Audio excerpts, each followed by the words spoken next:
चीन की महान दीवार सिर्फ ईंट और पत्थर की लंबी लकीर नहीं है, बल्कि यह एक ऐसी रचना है जिसने सदियों से लोगों की कल्पना को जगा रखा है। यह दीवार इंसानी हौसले, मेहनत और इतिहास की मिसाल है, जिसे देखने हर साल लाखों लोग दुनिया भर से आते हैं। ये दीवार पहाड़ों, रेगिस्तानों और घने जंगलों को पार करती है और हर जगह इसकी मौजूदगी एक अलग कहानी सुनाती है। इसकी लंबाई इतनी है कि अगर इसे सीधा फैला दें तो ये दुनिया के आधे हिस्से को छू सकती है। लगभग 21,000 किलोमीटर लंबी यह दीवार धरती की सबसे बड़ी मानव निर्मित संरचनाओं में गिनी जाती है। यह दीवार सिर्फ एक सीमा नहीं थी, बल्कि एक सपना थी, अपने लोगों और संस्कृति को बाहरी हमलों से बचाने का सपना और एकजुटता का प्रतीक। इसे बनाने में लाखों मजदूरों, सैनिकों और कारीगरों ने अपनी जिंदगी के कई साल लगा दिए और कई बार अपनी जान भी गंवाई। सोचिए, उस समय न मशीनें थीं, न आधुनिक तकनीक। हर पत्थर इंसानी हाथों से रखा गया और हर ईंट में किसी का सपना, किसी का संघर्ष छुपा है। यह दीवार हमें सिखाती है कि इंसान ठान ले तो पहाड़ भी काट सकता है और असंभव को भी संभव बना सकता है। आज भी जब सुबह की पहली किरण इसके पत्थरों पर पड़ती है तो यह सोने सी चमकती है, मानो इतिहास फिर से जाग उठा हो। शाम को इसकी परछाई इतिहास में खो जाती है और यह दीवार चुपचाप अपने रहस्यों को समेटे रहती है। यह दीवार हमें याद दिलाती है कि इतिहास सिर्फ किताबों में नहीं, बल्कि हमारे चारों ओर मौजूद है। इन पुरानी दीवारों, ऊंची मीनारों और हर पत्थर में यह एक ऐसी विरासत है जिसे आने वाली पीढ़ियों के लिए संभालना हम सबकी जिम्मेदारी है, ताकि वे भी इसकी महानता को महसूस कर सकें। यही दीवार चीन के अतीत की खामोश गवाह है, जिसने साम्राज्यों को बनते बिगड़ते देखा है और आज भी मजबूती से खड़ी है, समय की हर कसौटी पर खरी उतरती हुई। महान दीवार की शुरुआत 7वीं सदी ईसा पूर्व से भी पहले हुई, जब चीन की धरती पर कई छोटे छोटे राज्य बसे हुए थे और हर राज्य को अपने अस्तित्व की चिंता थी।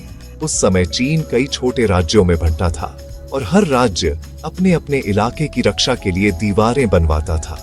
ये दीवारें अलग अलग थीं, कहीं पत्थर की, कहीं मिट्टी की और कहीं कहीं तो सिर्फ लकड़ी की बाढ़ थी। फिर इतिहास में आया कैन शी हुआंग का दौर, जिसने सभी राज्यों को जीतकर एकीकृत चीन बनाया और इन बिखरी दीवारों को जोड़ने का आदेश दिया। लाखों सैनिक, किसान और कैदी दिन रात इस कठिन काम में जुटे रहे, जिनकी मेहनत और बलिदान से यह सपना साकार हुआ।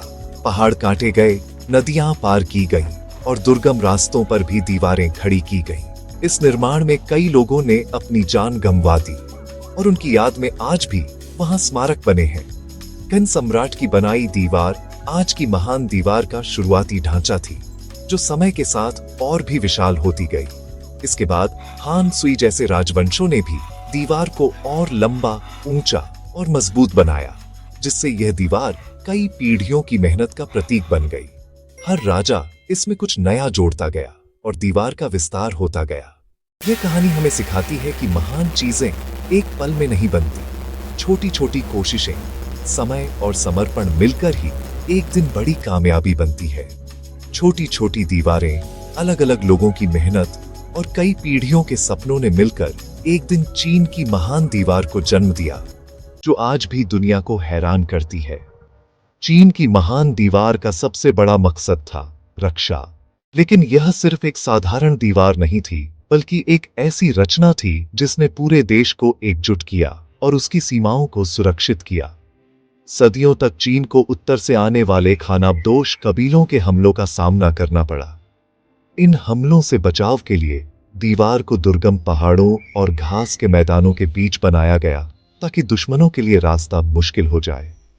दीवार पर निगरानी टावर बनाए गए, जहां सैनिक हर वक्त तैनात रहते थे। ये टावर दूर दूर तक फैले हुए थे, जिससे हर हिस्से पर नजर रखना आसान हो जाता था। खतरा दिखते ही वे आग या धुएं से संकेत भेजते थे, जिससे राजधानी तक खबर पहुंच जाती थी। यह संचार प्रणाली उस समय के लिए बेहद उन्नत मानी जाती थी। यह दीवार देश की सीमा भी बन गई थी। गेट्स से ही लोगों और सामान की आवाजाही होती थी, जिससे तस्करी और अवैध गतिविधियों पर रोक लगती थी। हर गेट पर सख्त निगरानी रखी जाती थी दीवार ने व्यापार मार्गों, खासकर रेशम मार्ग की सुरक्षा में भी अहम भूमिका निभाई। व्यापारियों और कारवां को सुरक्षित रास्ता मिलता था, जिससे व्यापार बढ़ा। व्यापारी डाकुओं से सुरक्षित रहते थे। इससे न सिर्फ व्यापार फला फूला, बल्कि अलग अलग संस्कृतियों का भी आदान प्रदान हुआ। इस तरह दीवार ने न सिर्फ सीमाओं को सुरक्षित किया, बल्कि आर्थिक तरक्की में भी योगदान दिया। इसके आसपास के गांवों और खेतों को भी सुरक्षा मिली, जिससे लोग बेखौफ होकर जीवन जी सके। यह एक बहुउद्देशीय परियोजना थी, जिसने चीन के इतिहास को नई दिशा दी। इसकी विशालता और मजबूती आज भी लोगों को हैरान कर देती है। दीवार सिर्फ पत्थर नहीं, बल्कि सुरक्षा, नियंत्रण और समृद्धि का प्रतीक थी। यह चीन की एकता, दूरदर्शिता और सांस्कृतिक धरोहर का भी प्रतीक बन गई। आज जो दीवार हम देखते हैं, उसका ज्यादातर हिस्सा मिंग साम्राज्य 1308-1644 के दौरान बना। मिंग शासकों ने इसे सबसे मजबूत और ऊंचा बनाया। उन्होंने पक्की ईंटों, पत्थरों और चावल के आटे चूने के मिश्रण का इस्तेमाल किया, जिससे दीवार आज भी खड़ी है। दीवार की ऊंचाई चौड़ाई बढ़ाई गई ताकि दुश्मन आसानी से न चढ़ सके। ऊपर इतनी जगह थी कि घुड़सवार सैनिक गश्त कर सके। मिंग शासकों ने हजारों निगरानी टॉवर और किले बनाए, जहां सैनिक तैनात रहते थे। टॉवरों से दूर तक नजर रखी जा सकती थी। ये निर्माण कार्य लगभग 200 साल चला। चीन के इतिहास की सबसे बड़ी रक्षा परियोजना। आज पर्यटक जो दीवार देखते हैं, वह मिंग साम्राज्य की शानदार विरासत है। ये दीवार मिंग शासकों की दूरदर्शिता और देशभक्ति का जीता जागता सबूत है। चीन की महान दीवार की बनावट में विविधता है। हर इलाके में अलग सामग्री और तकनीक का इस्तेमाल हुआ। पूर्वी चीन के पहाड़ों में बड़े पत्थरों से दीवार बनी, जबकि बीजिंग के पास पक्की ईंटों और पत्थरों का इस्तेमाल हुआ।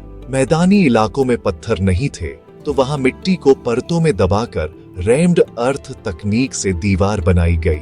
पश्चिमी रेगिस्तानों में रेत और सरकंडों की परतें इस्तेमाल की गईं, जिससे रेत एक जगह बंधी रहती थी।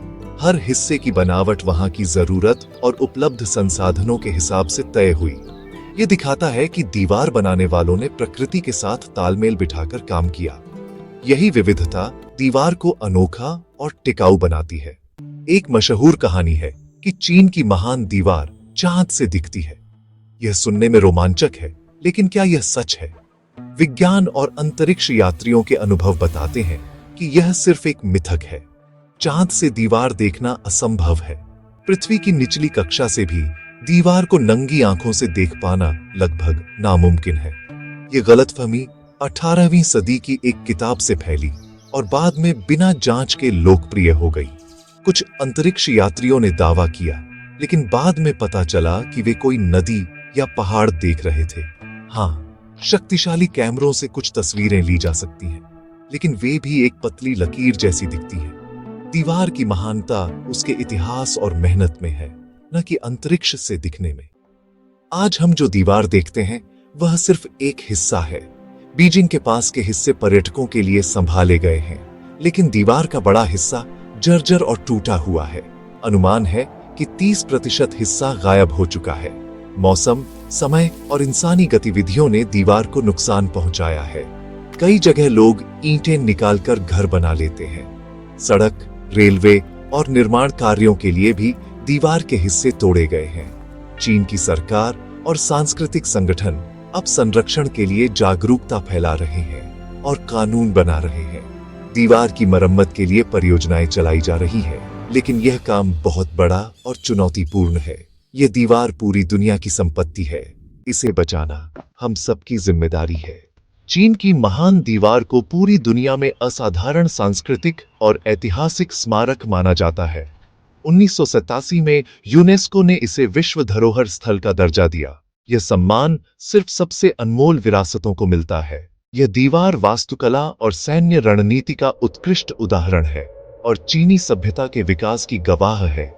विश्व धरोहर बनने से संरक्षण को अंतर्राष्ट्रीय समर्थन मिला और दुनिया भर के विशेषज्ञ इसमें जुटे हैं। 2007 में इसे दुनिया के 7 नए अजूबों में भी शामिल किया गया। लाखों लोगों ने वोट देकर इसे चुना।